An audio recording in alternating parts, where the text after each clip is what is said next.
My guest today is All-Pro special teams player for the Commanders, Jeremy Reeves. We talked about his journey to the NFL, different coaches he's played for, and the importance of special teams. I hope you enjoyed the show today. If you did, make sure you subscribe to the channel. Give us a like. We'd love to hear all your comments. And now my interview with Jeremy Reeves.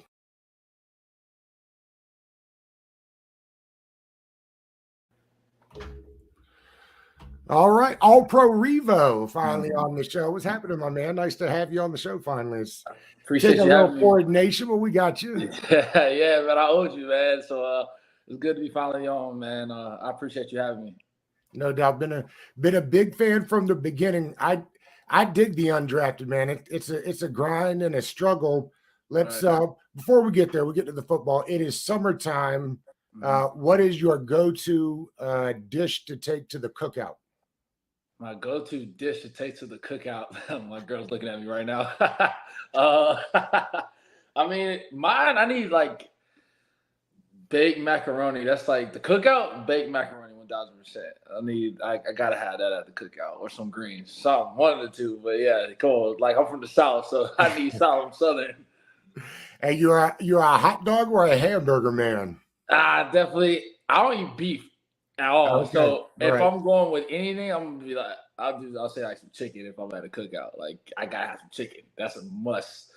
So not no meat. You're just not into beef. Just not into beef. No beef, no pork for me. Right on. All right. Let's see. From Pensacola Catholic to South Alabama. How'd you end up at South Alabama from the bottom of Florida? So we going into my senior year, like my recruiting started to pick up like a lot. And I ended up getting hurt probably midway into my senior season. That kind of like derailed my recruitment a little bit. And so I ended up having only just one offer at the time, and it was South Alabama. And I remember Coach Jones at the time, who was the head coach, he was like, hey, no matter what's going on with your injury, like just know like you always got a roster, like you got a spot here. Like you're gonna come here regardless. And so like when I came back healthy and teams started coming around, it was like that big loyalty thing where, he stuck with me when I kind of didn't have anybody. And so like it was only right for me to repay him back by, just sticking with like, hey, I'm coming here, like despite all these other schools, like I'm coming here. So that's how I ended up there. Jim Nagy was on the show the other day, had really nice things to say about you from that bottom of the Alabama section. So I let you know that he told me to tell you, big fan. My God. Was there a backup plan? No, nah, there was no backup plan. I actually did an interview with Fred Minnick right before I went to the Pro Bowl, and he asked the same thing. He was like, "Hey, was there ever like a plan B?" And I was like, "Nah." I mean, honestly, when you get into a whole plan B's, like to me, how I view it is like you're basically planning on like plan A not to work. And I was like, for me in my situation, like plan A had to work. That was what my mind had been set on that since I was a child. So like I was gonna make it work one way or another, and like I wasn't gonna let any outside sources or anything stop me from making it work. Like however it had to get done, it was gonna get done. Highly successful people rarely have a plan B, is what I found. Right. So I get that. Were you always a safety? No. So actually, in park ball, I was a quarterback at first, right? Okay. And I wasn't really a quarterback. You basically just said I was running back. We had two plays. It was quarterback sneak and quarterback sweep. That was it. My hands were too small. So going into high school, they moved me to running back, and I was playing running back, which basically what I had been doing. And so going into my junior year of high school, I was okay at running back. I was a late bloomer altogether, so I didn't really take that next step till as I got older. And so going into my junior year, my head coach, Coach Seibert, came up to me and was like, "Hey, we're gonna move you to play some defense too." And at first I was like, "What?" Like I hadn't played defense, so I was like, okay. Like, I remember what it felt like to get hit. So I was like, okay, well, if I can go deliver the blow, then maybe I could take a little bit off of me. So I ended up playing defense my junior year. They moved me to safety, and I played some safety. And I was still playing both ways. So I was playing offense and defense. And that's when my recruitment started to pick up. But actually, everybody was looking at me as a safety at that point. And so at that point, I kind of stuck with it. I still play both ways, but like my focus was on defense. And that was off the road after that. Take me through draft day. Mm-hmm. That was that day will be forever engraved in my mind, like forever. I remember, I was at my university. I had like a little party because it was expected. I was gonna go late day 2, early day 3. It was kind of the projection. So I had a little draft party at my school. I watched day 1. And I saw the guys getting picked, and I was like, my time's coming. So I'll go up to the field house, have all my family, my friends there. Day 2 comes around, I don't get picked. Day 3 rolls around, don't get picked. And I remember just that feeling of being absolutely pissed off. But then at the same time, I was like, there's a part of me that was hurt because it's like, I've been playing ball since I was 5. And there's this Cinderella part of it where it's like, you see your name across the TV, you hear, you get the phone call, your family is all there. Like, I didn't get that moment, And so like, I felt like I was taken from me based off a tenth of a second off of a stupid 40 that doesn't have any relevance to, playing football. And so I was pissed and I was hurt. I remember after, I kind of faked it for my family and friends, but then when I got home, I cried for like a day. And then it was like that next day I was like, all right, I got it out of my system. Like, let's go fucking work. Like, let's just like you really got something to like prove now. Not even just to like them to the league, but like to yourself. Like man, you got overlooked. Like, and it added something to me that was like, yeah, nah. That's when I knew honestly this was for me because I knew it was a lot bigger than me. I knew it was like going to be something that like is going to be constant, consistent. That like one day I was going to have that like, dude, I went through the ringer to this shit. Right. Like I've been through every aspect of it, and I came out on the other side because I stayed consistent with it and I kept digging. So that's when I really kind of realized like, this is your story. The comeback is always sweeter than the setback.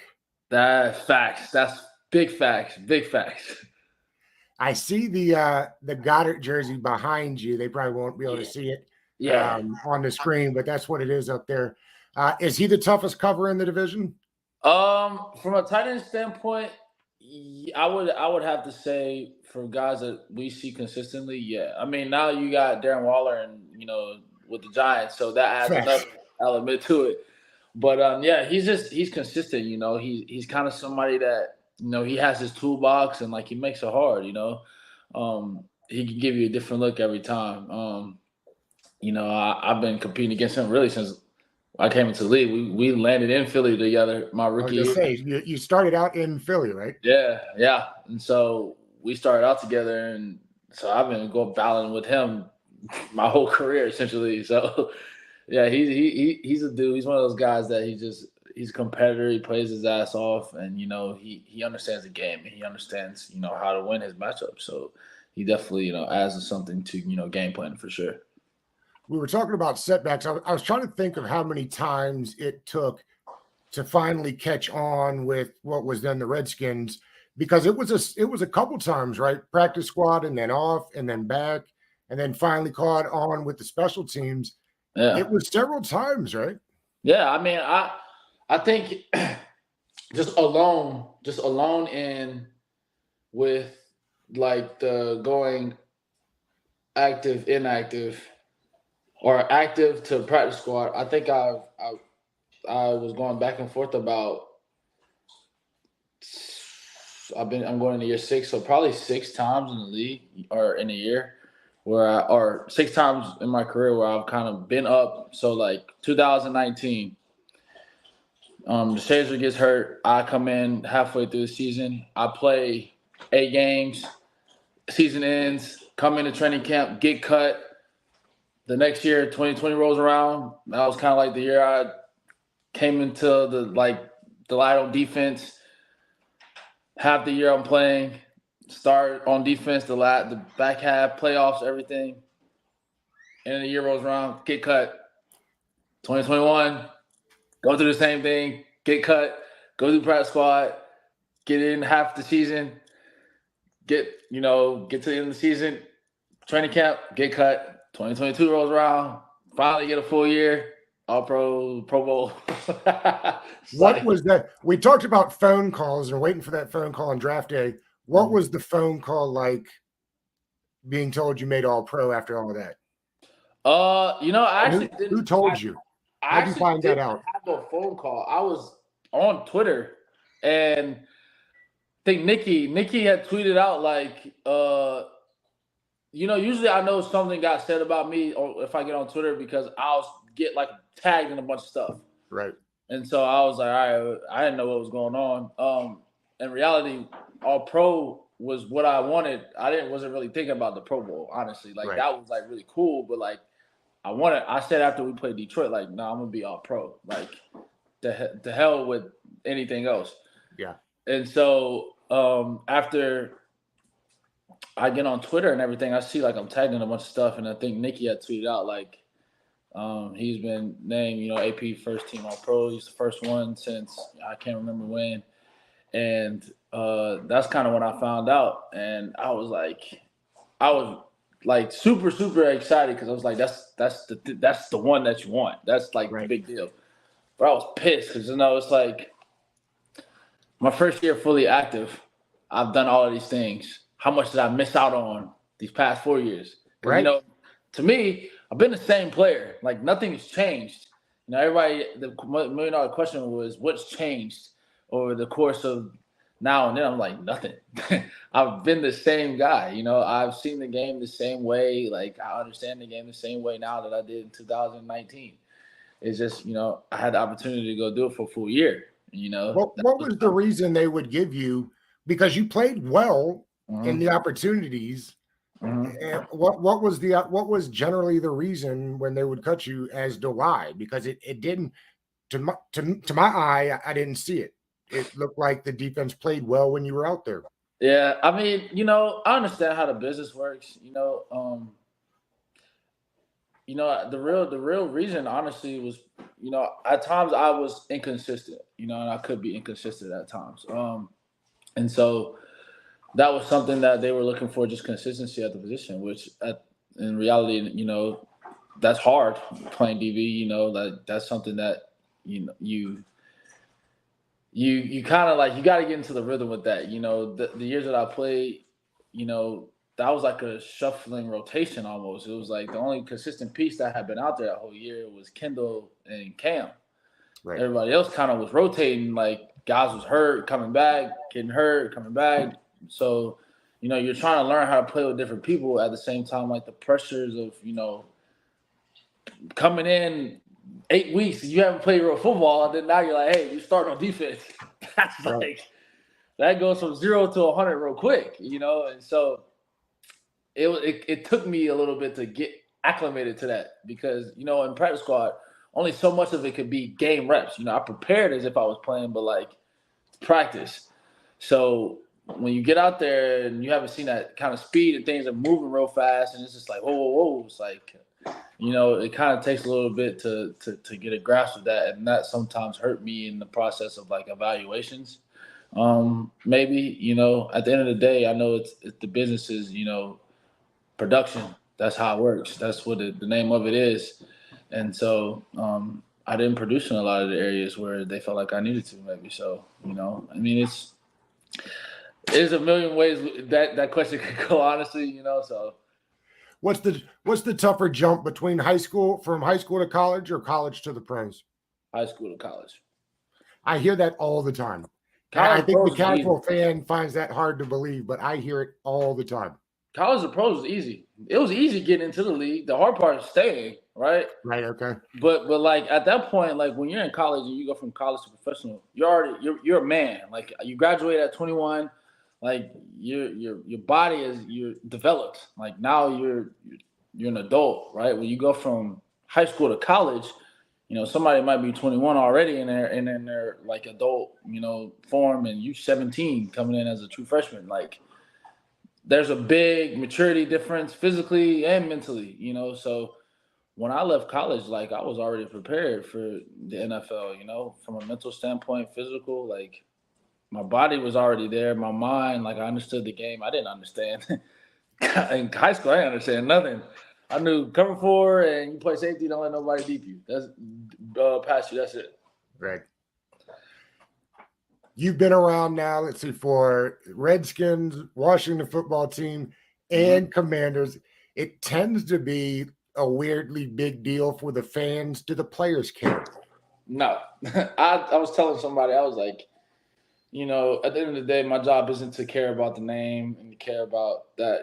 I care about the tradition because obviously that's a big role in, the fan base and for us, like you put on a jersey, rarely is it ever about yourself. It's always about the people who came before you and the people that will come after you, So I didn't care what the name was going to be. My focus was on, just giving you guys and these people that watch, something to be proud of, and something to want to come to the stadiums and see. And that's how most of the guys feel, honestly. Like we heard all the stuff with the name. Some people liked it, some people didn't like it, and that comes with anything, right? It's gonna be people that like it. It's gonna be people that don't like it. That's just it is what it is, So yeah, I've seen every rebrand. I have every helmet from every rebrand in my house. So the W's kind of slick on the side of the helmet, though, right? I like it, and I like that matte on that. I like that matte burgundy. That's really super slick. But at the same time, I like the Washington, the simple football team look. Like it. Yeah. I liked it. I liked it all. Like the Washington football team still kept that old like Redskins look with the the yellow face mask. They just changed the logo to numbers. It was a simple look. And I think that everybody could kind of. And then the name kind of started getting people to people start catching on to it. And they're like, I kind of like it. Yeah. But just like anything, everything has growing pains. So this name, however long it takes, new ownership comes in and they change it, or they keep it the same. It'll be something that continues to it'll grow on people. Is the mood around camp different this year with the ownership stuff? I mean, I don't need you to comment on the owner itself, but can you sense a lightness? Because it feels like just all the stuff that had nothing to do with football weighed heavy on the organization for years, at least the last couple that you've been here. Does it feel lighter this year?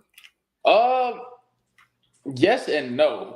I would say no from the standpoint of because our new offensive coordinator, Coach Bieniemy, he's got that thing rolling in there, man. I heard the tempo of practice is way different. It's like the sense of urgency has went through the roof in that building, from getting the meetings to practice and practice to recovery or to workouts. It's just it's moving, the sense of urgency is really, really high. There's no lagging around, when you come to practice and you see practice, you can be like, yeah, this looks night and day from what I've seen before. It's that now, we're in the now right now. It's the time we gotta win now, not starting slow and not, getting there as the season goes. No, you want to start fast. So it's starting now, in May, and then it'll carry over until we're done in February. So, I would say no from that standpoint, but yes, obviously everybody's aware of how it's been here. I've been here since 2018. And so, for some guys, it can be a little frustrating, for guys that have come from different places and that haven't been here. So I think it's just been refreshing kind of for everybody to, see what's going on and just not just players, but for fans as well. And kind of have something to look forward to. You've had both offensive head coach with Gruden and a defensive head coach. Do you prefer one to the other? Is there a noticeable difference between when the head man is an offensive-minded guy or a defensive-minded guy? I mean, not really, honestly, because in most cases you see your like in for instance with Coach Rivera, Coach Del Rio is like all hands on with us. He lets his coaches do their things, right? Right. And same with like Coach Gruden. Like when he was here, like he might have dabbled in the from the play calling standpoint from the OC, but like he let his OCs call what they wanted. And on defense, like Coach Moneski that was here, he called what he wanted to call. So you don't see too much influence from that standpoint. Like Coach kind of lets his assistants like do what they do, and that's kind of the cool part about it is like he gives them the freedom to like just coach, and coach and call what they see. Who's the funniest guy on the team?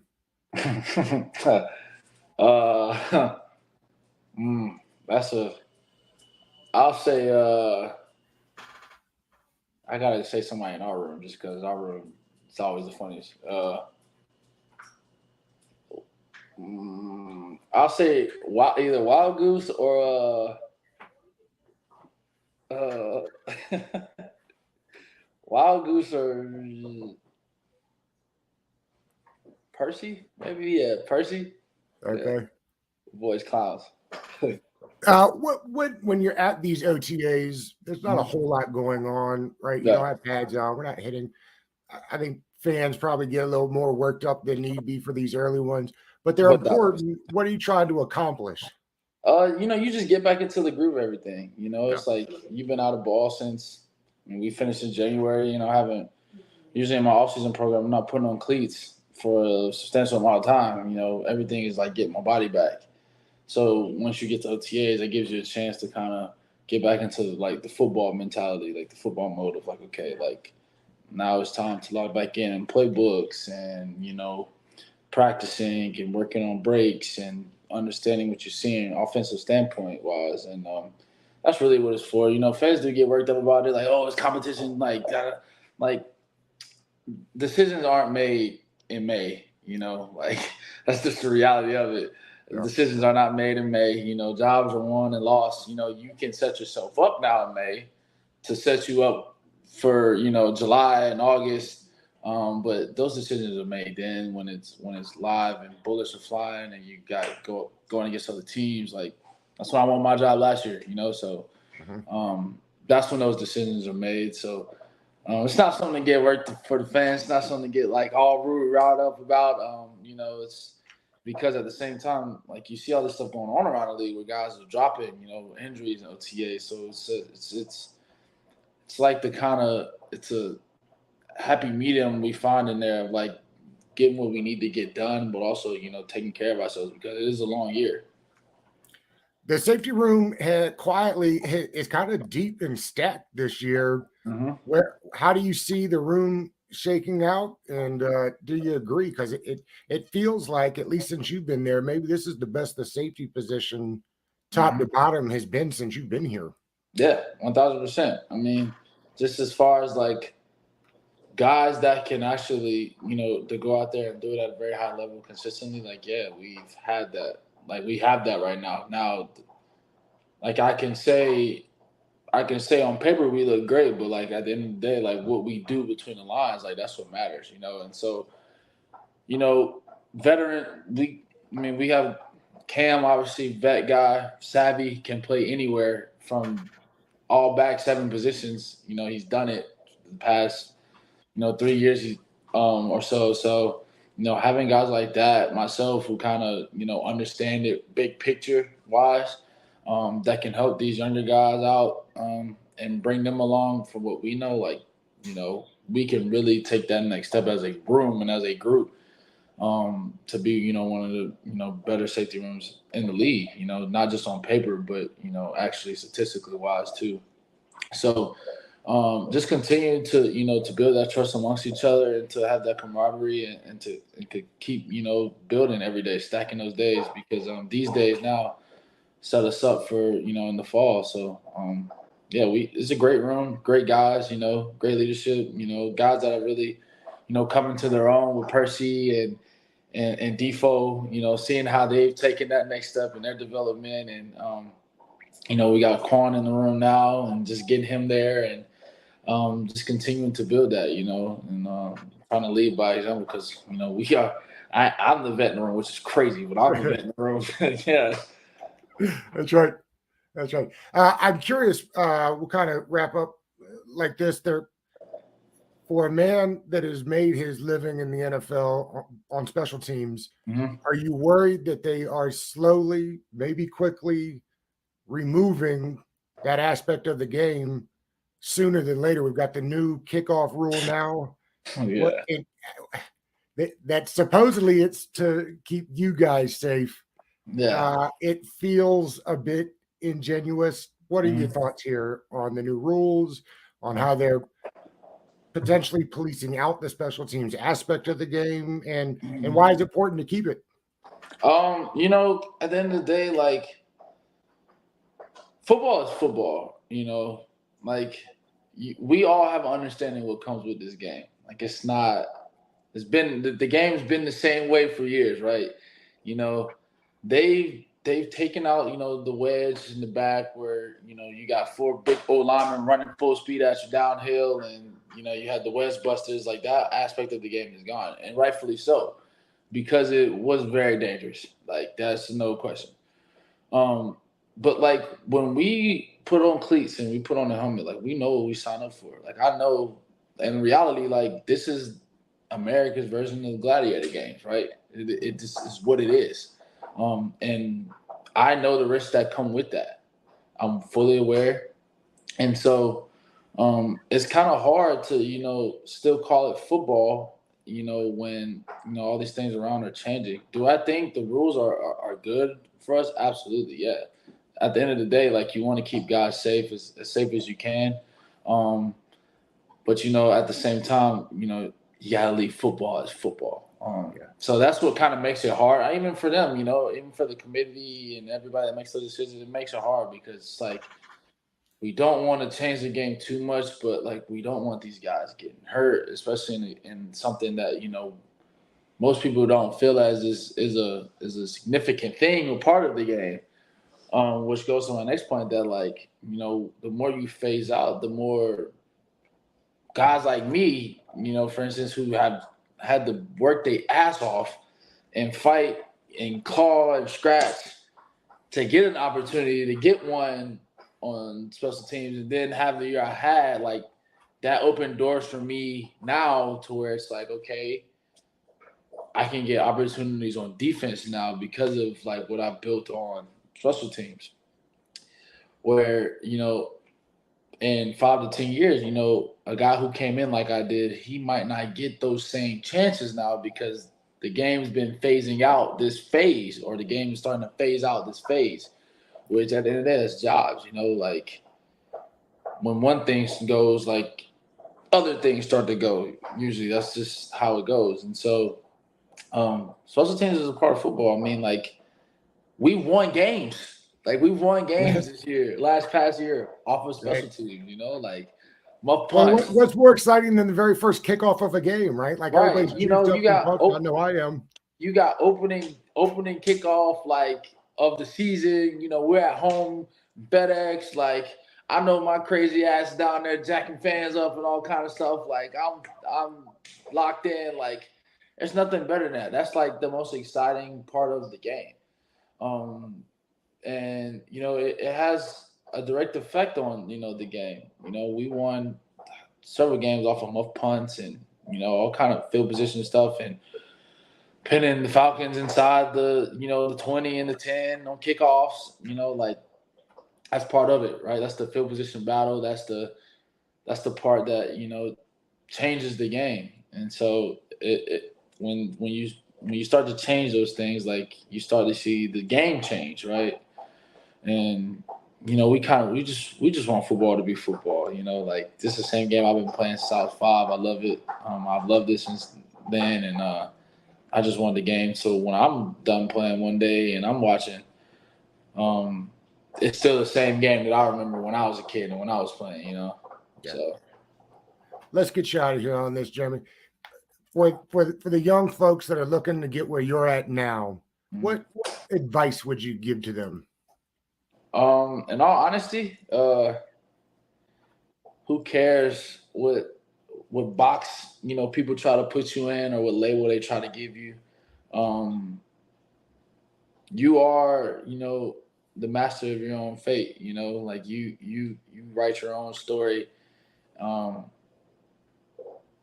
Excuse my language, but who gives a damn with how people feel about it either? You've got to believe before anybody else will, and you got to consistently believe, and that's every day. That's the days that you don't feel like doing it. That's the days where it's hard. That's the days when it might be going good. You still have to have the same belief and the same faith in it when it's good or when it's bad, because there are going to be tons of people that tell you that you might not be good enough, or you might be too slow, or you might not be tall enough, or you're athletically limited, or whatever it might be, whatever the excuse might be. They don't write the narrative you do.